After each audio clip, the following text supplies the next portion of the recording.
Law of conservation of momentum. तर आता आपल्याला एक लॉ बघायचा आहे about momentum. Conservation of momentum म्हणजे कॉन्झर्वेशनचा अर्थ काय असतो? टिकून राहणे किंवा जपून ठेवणे. मोमेंटम टिकून राहतो, जपून राहतो आणि अशा संदर्भामध्ये काहीतरी हा लॉ आहे. आता हा लॉ काय आहे ते आपण बघूया. त्यासाठी आपल्याला एक सिनेरिओ कन्सिडर करायचा आहे. लेट्स से आपल्याकडे दोन ऑब्जेक्ट आहेत. There are two objects, object A आणि ऑब्जेक्ट बी. ओके, दोन ऑब्जेक्ट आपण कन्सिडर केलं, ऑब्जेक्ट ए आणि object B. Let's say object A, object एचं मास आहे एम. आपण दोन ऑब्जेक्ट कन्सिडर करतो, फर्स्ट ऑब्जेक्ट सेकंड ऑब्जेक्ट, म्हणून आपण याला बोलूया M1. M1 आहे ऑब्जेक्ट एचं मास. त्याच पद्धतीने ऑब्जेक्ट बीचं मास आहे M2. दोन ऑब्जेक्ट दोन मासेस कन्सिडर केले. हे जे दोन ऑब्जेक्ट आहे हे दोन ऑब्जेक्ट मोशनमध्ये आहे. ओके, आणि त्यामुळे पहिला ऑब्जेक्ट ए आहे त्याची आपण वेलॉसिटी कन्सिडर करूया U1. ओके, वेलॉसिटी आपण याची कन्सिडर केली U1. त्याच पद्धतीने ऑब्जेक्ट बीची वेलॉसिटी असणार आहे U2. आता हे जे दोन ऑब्जेक्ट आहे हे दोन ऑब्जेक्ट मोशनमध्ये आहे. त्याला वेलॉसिटी, एका वेलॉसिटीने ते मूव्ह होत आहे. त्यामुळे या केसमध्ये आपण त्याचं मोमेंटम फाइंड करू शकतो. आपल्याला माहिती आहे मोमेंटम म्हणजे काय असतं? Product of mass and velocity. त्यामुळे मोमेंटम ऑफ ऑब्जेक्ट ए काय असणार आहे? मास इंटू वेलॉसिटी. त्याच पद्धतीने बी साठी असणार आहे मास इंटू वेलॉसिटी. समजले इथपर्यंत? आता यानंतर काय होतंय की हे जे याला आपण बोलू शकतो इनिशियल मोमेंटम. ओके, आता यानंतर काय होते? हे जे दोन ऑब्जेक्ट आहे ना ए आणि बी ते एकमेकांवरती कोलाइड होत आहे, एकमेकांवरती आदळत आहे. ओके, दोन ऑब्जेक्ट एकमेकांवर कोलाइड होत आहे. तर आपल्याला माहिती आहे ज्यावेळेस हे दोन ऑब्जेक्ट एकमेकांवर कोलाइड होतील त्यावेळेस आपण असं कन्सिडर करूया की हा जो बी ऑब्जेक्ट आहे ना, बी ऑब्जेक्ट ए ऑब्जेक्टवरती फोर्स अप्लाय करतोय F1. ऑब्जेक्ट कोलाइड होता म्हणजे फोर्स लागणार आहे. तर आपण असं कन्सिडर करतो की ऑब्जेक्ट बी ऑब्जेक्ट ए वरती काही फोर्स अप्लाय करतो, that force is F1. Okay, so F1 is the force applied by object B on A. Force apply केला. ओके, फोर्स अप्लाय केला म्हणजेच काय? तिथे ॲक्सेलरेशन प्रोड्यूस झालं. बीने ए वरती फोर्स अप्लाय केला. ए जो आहे ए ॲक्सेलरेट झाला. ॲक्सेलरेट झाला म्हणजे काय होणार आहे? तिथे वेलॉसिटी चेंज होणार आहे. आणि त्यानंतर फोर्स अप्लाय केल्यानंतर लेट्स से ऑब्जेक्ट एची वेलॉसिटी झाली V1. ओके, समजते काय सांगते? बघा, हे तर समजलं आपल्याला. त्यानंतर आपण काय कन्सिडर केलं की हे जे दोन ऑब्जेक्ट हे एकमेकांवर कोलाइड होणार, आदळणार आहे. आदळल्यामुळे फोर्स येणार आहे. तर आपण असं कन्सिडर केलं बी ऑब्जेक्ट ए वरती F1 एवढा फोर्स अप्लाय करतोय. ओके, फोर्स अप्लाय केला F = ma. बरोबर, फोर्स अप्लाय केला तर त्यामुळे हा बॉल ए ॲक्सेलरेट होणार आहे. ॲक्सेलरेट झाला म्हणजे त्याची वेलॉसिटी चेंज होणार आहे. इनिशियल वेलॉसिटी होती U1. आता आपण कन्सिडर करतो की ही वेलॉसिटी चेंज होते टू V1. ओके, त्यामुळे F1 is the force applied by object and hence final velocity of A is V1. Okay, त्यामुळे आता वेलॉसिटी तर चेंज झाली, त्यामुळे मोमेंटम चेंज होणार आहे. बरोबर, कारण मोमेंटम मास आणि वेलॉसिटीवर अवलंबून असतो. मास तर सारखाच आहे, वेलॉसिटी चेंज होते. त्यामुळे आपण असं लिहू शकतो final momentum of object A is M1 V1. Fine. आता बघा, बी जो आहे बी ए वर फोर्स अप्लाय करतोय. आपण Newton's third law of motion बघितलं, त्यामध्ये काय सांगितलंय की ज्यावेळेस एक बॉडी दुसरा फोर्स अप्लाय करतो त्यावेळेस पहिली बॉडी सुद्धा दुसरा फोर्स अप्लाय करणारच आहे. म्हणजे बी ए वर फोर्स अप्लाय करतो त्यामुळे ए बोलतो की मला सुद्धा तुझ्या फोर्स अप्लाय करायचा आहे. त्यामुळे या केसमध्ये आपण असं लिहू शकतो, let's say F2 is the force applied by A on B. B ने A वर अप्लाय केला, आता A B वरती फोर्स अप्लाय करतोय. हे कशाच्या according to third law of motion.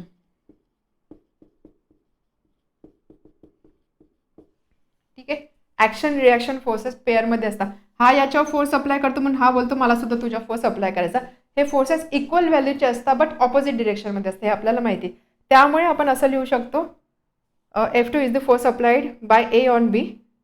Hence, आधी आपण velocity मेन्शन करू. Hence, final velocity of B is V2 असं आपण कन्सिडर करतोय. आणि त्यामुळे आपण असं लिहूया फायनल मोमेंटम ऑफ ऑब्जेक्ट बी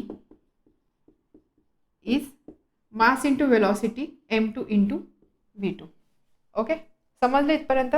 आता हे जे आपण फोर्सेस बघितले F1 आणि F2, आपल्याला माहिती हे जे दोन फोर्सेस असतात याचं मॅग्निट्यूड सारखं असतं बट डायरेक्शन त्याची ऑपोजिट असते, राईट. त्यामुळे इथे आपण असं लिहू शकतो F1 is equal to F2. जर आपण मॅग्निट्यूड कन्सिडर केले डायरेक्शन ऑपोजिट आहे त्यामुळे आपण असं लिहू शकतो F1 equal to minus F2. Okay, so final momentum झाला. अँड इथे आपण लिहू शकतो since F1 is equal to minus F2, third law of motion,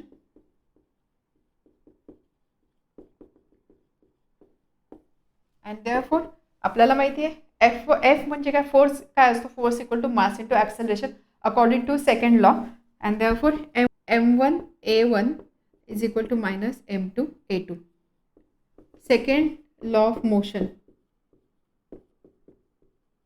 हे का लिहिलं, बिकॉज आपण सेकंड लॉ ऑफ मोशनमध्ये बघितलं force is equal to mass into acceleration, त्यामुळे F1 m1a1 F2 m2a2. Okay, आता इथे मी F1 equal to minus F2 लिहिलेलं आहे, तर इथे तुम्ही F2 equal to minus F1 हे सुद्धा रिलेशन कन्सिडर करू शकता. नाव m1a1 is equal to minus m2a2. Acceleration आहे, ॲक्सेलरेशनला आपण वेलॉसिटीच्या फॉर्ममध्ये एक्सप्रेस करू शकतो, राईट. देअरफॉर m1 ॲक्सेलरेशन काय असतं, ॲक्सेलरेशन असतं change in velocity upon time. Time तर सेमच असणार आहे.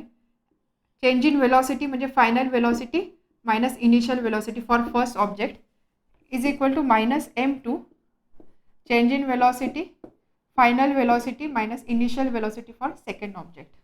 ओके, आता इथे जर तुम्ही बघितलं दोन्ही साईडला डिनॉमिनेटरला टी आहे त्यामुळे टी कॅन्सल होणार. And therefore bracket multiplication m1 v1 minus m1 u1 is equal to minus m2 v2 plus m2 u2.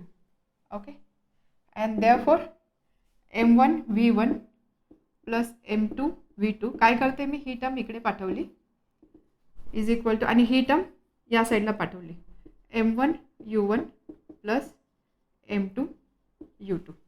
हे रिलेशन आपल्याला मिळालं.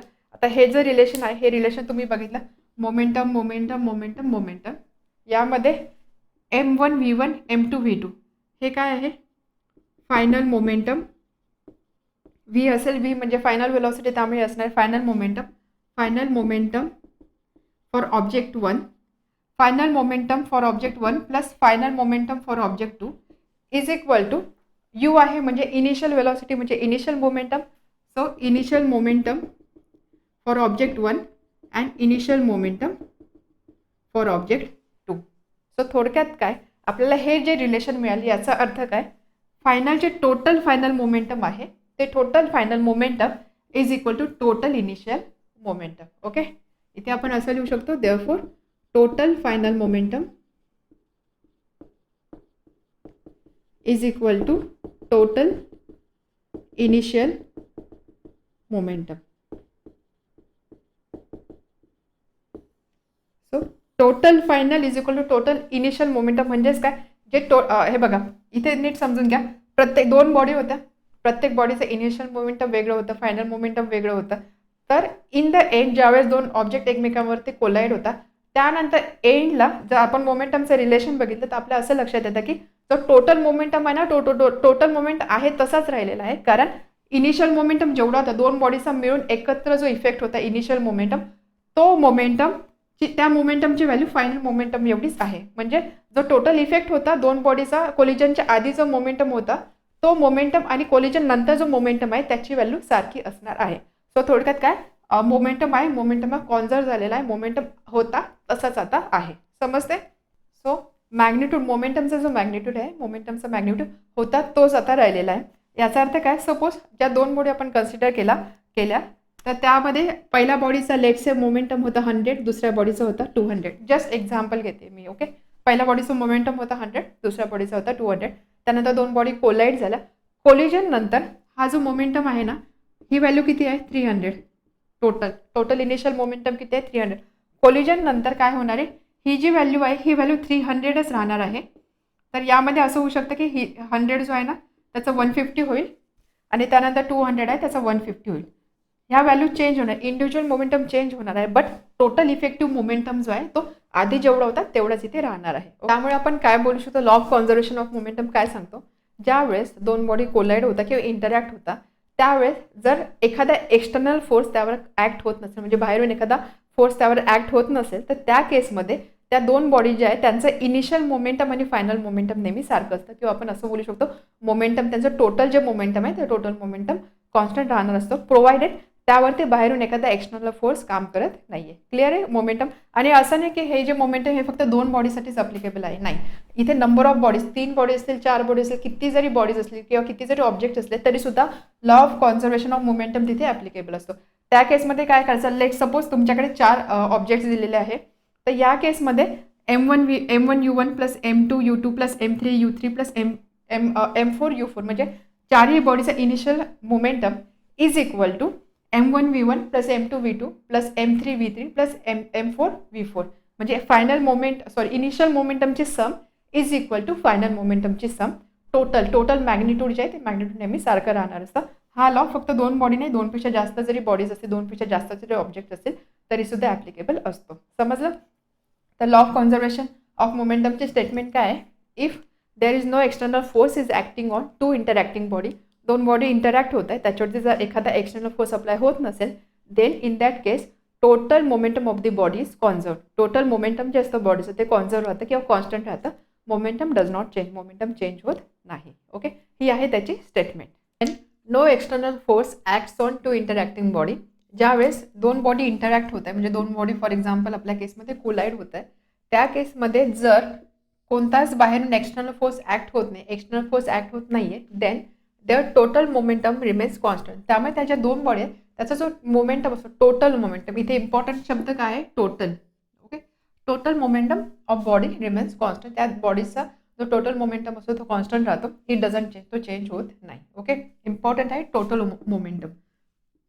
M1 U1 plus M2 U2 is equal to M1 V1 plus M2 V2. हा आहे law of conservation of momentum. इथे MU आहे म्हणजे हा झाला इनिशियल मोमेंटम, राईट. मोमेंटम म्हणजे mass into velocity. Initial momentum is equal to M1 V1 M2 V2 MV म्हणजे हा झाला final momentum. So initial momentum is equal to final momentum, ज्या केसमध्ये दुसरा एखादा एक्सटर्नल फोर्स त्या दोन इंटरॅक्टिव्ह बॉडीवरती काम करत नाहीये. आहे law of conservation of momentum. किंवा यालाच अजून दुसऱ्या शब्दामध्ये कसं लिहू शकतो आपण, वेन टू ऑब्जेक्ट कोलाइड, ज्यावेळेस दोन ऑब्जेक्ट कोलाइड होता, total momentum before collision is equal to total momentum after collision. Collision होण्याच्या आधीचं मोमेंटम आणि कोलिजन झाल्यानंतरचं मोमेंटम ह्या ज्या व्हॅल्यूज आहे या व्हॅल्यूज इक्वल असतात. This is law of conservation of momentum. समजला, सिम्पल आहे. आपल्याला हे एक इक्वेशन लक्षात ठेवायचं, दोन बॉडीज असतील, दोन बॉडीसाठी इनिशियल मोमेंटम आणि फायनल मोमेंटम, पण त्याची सम. ओके, टोटल, इथे वर्ड काय यूज केलेला आहे, टोटल. याची जी सम आहे, सम जी आहे, सम ही नेहमी सेम राहते. सम जी आहे, समची व्हॅल्यू बिफोर कोलिजन आणि आफ्टर कोलिजन सारखीच असते. आहे law of conservation of momentum. आता या लॉचा यूज करून आपण एक वेलॉसिटीची टर्म शिकणार आहोत, त्याला बोलतात recoil velocity. Recoil velocity of gun. Recoil velocity of gun म्हणजे काय, ज्यावेळेस गनमधून बुलेट बाहेर जाते त्यावेळेस काय होतं, जी बंदुकीमधून ज्यावेळेस गोळी बाहेर पडते, गोळी पुढच्या दिशेने जाते, बट ती जी बंदूक आहे ती बंदूक थोडीशी मागे येते, माहिती आहे आपल्याला. तर ही जी मागे येण्याची जी मोशन असते किंवा ही जी बॅकवर्ड मोशन असते याला बोलतात रिकॉईल. ओके, आणि कोणत्या स्पीडनी ती गन मागे येते किंवा कोणत्या वेलॉसिटीने ती गन रिकॉईल होते त्या वेलॉसिटीला बोलतात recoil velocity. So for example जर आपण असं कन्सिडर केलं, एक बुलेट आणि एक गन ही केस कन्सिडर केली. लेट्स से बुलेटचं मास आहे M1, ओके, गनचं मास आहे M2. त्यानंतर बंदुकीमधून गोळी बाहेर पडण्याच्या आधी, ओके, बुलेट आणि गन हे जे दोन्ही आहे या दोघांची वेलॉसिटी असणार आहे 0. इनिशियल वेलॉसिटी 0 असणार आहे कारण ते एका स्थिर कंडिशनला असणार आहे. त्यामुळे आपण इथे असं लिहू शकतो U1 is equal to 0, U2 is equal to 0. Velocity तर 0. ज्या वेळेस बुलेटमधून गन फायर केली जाते त्यानंतर ती जी बुलेट आहे ती बुलेट जाते, ती बुलेट ट्रॅव्हल करते with velocity let's say V1. Okay, त्याची बुलेटची वेलॉसिटी काय आहे V1. आणि त्याच पद्धतीने गन मागे येणार आहे, गनची रिकॉईल वेलॉसिटी आहे V2. V2 is what, recoil velocity. Okay, तर आता यामध्ये आपण law of conservation of momentum एकदा अप्लाय करूया. Law of conservation of momentum काय सांगतो? Initial momentum equal to final momentum total initial momentum is equal to total final momentum. Total initial momentum म्हणजे bullet आणि गन या दोघांचा एकत्रित जे मोमेंटम होतं गोळी बाहेर पडण्याआधीचं, that is initial momentum. So M1U1 plus M2U2 is equal to गोळी बाहेर पडल्यानंतर त्याचं काय मोमेंटम आहे, टोटल मोमेंटम काय आहे, M1V1 प्लस M2V2. ओके, ही वेलॉसिटी 0 आहे, ही वेलॉसिटी 0 आहे. 0 into M1 plus 0 into M2, 0 plus 0 0. So 0 equal to M1V1 plus M2V2. Okay, हेच आपण असं लिहू शकतो. Therefore M2V2 is equal to minus M1V1 and therefore V2 is equal to minus M1 upon M2 multiplied by V1. तर ही झाली recoil velocity of gun. गनची recoil velocity find करायची असेल that is equal to minus M1 upon M2 into V1. This is according to law of conservation of momentum. समजलं? इथे negative sine आलेला आहे. वेलॉसिटी बुलेट पुढे जाते, गन मागे येते, साईन आहे इथे negative. V2 equal to minus M1 upon M2 into V1. ही झाली गनची रिकॉइल वेलॉसिटी.